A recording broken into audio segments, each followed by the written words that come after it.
Et l'on reste sur l'eau avec le Vendée Globe, la plus exigeante des courses autour du monde en solitaire, car elle est, vous le savez, sans escale et sans assistance. Des marins partis il y a 64 jours et dont le trio de tête retrouvera les quais des Sables d'Olonne dès la semaine prochaine. Charlie Dalin et Johan Richomme en tête. Pour eux, ce sera probablement dès mardi.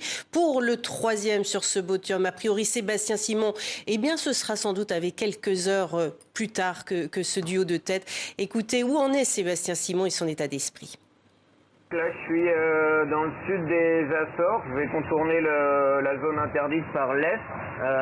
J'ai un vent qui s'est bien réduit là. Je suis un peu entouré de zones de haute pression avec pas beaucoup de vent. C'est la suite de ce que les leaders ont, donc avec un peu moins d'air. Mais parce que moi j'ai pris le même front qu'eux pour monter vers le nord-est, pour rentrer à la maison, sauf que moi je suis tout à la fin du front, donc il est en train de se désagréger un petit peu. Du coup j'ai un peu moins d'air là à ce niveau-là. Mais bon, les conditions sont plutôt agréables, c'est plus chouette que d'aller traverser des dépressions en bâbord à mur, plein nord. Là on a des conditions qui restent quand même assez clémentes pour une fin d'Atlantique. Il reste un petit bout de chemin et du coup la route est encore longue, donc je suis obligé de rester très concentré. Par exemple cette nuit j'ai eu du mal à démarrer mon moteur. Le démarreur a chauffé et j'ai mis un peu de temps à le démarrer. Aujourd'hui j'ai réussi à résoudre le problème, mais ça veut bien dire qu'on est tout le temps encore en sursis.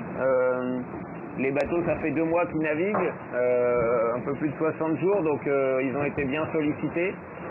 Donc voilà, il faut rester concentré jusqu'au bout et surtout faire attention aux bateaux.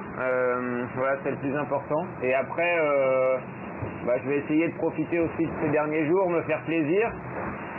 Parce qu'après tout ça c'est fini, je pose le bateau au ponton, je le donne à l'équipe là et on passe à autre chose. Donc voilà, en tout cas j'ai quand même hâte de retrouver mes proches, mon équipe, mes partenaires. C'est incroyable, je sais d'où je viens, je sais ce qu'il m'a fallu réaliser pour être là aujourd'hui. Et tout ça grâce au groupe du Breuil, donc je ne peux que les en remercier, j'en suis vraiment fier, je suis vraiment fier de porter leurs couleurs aujourd'hui.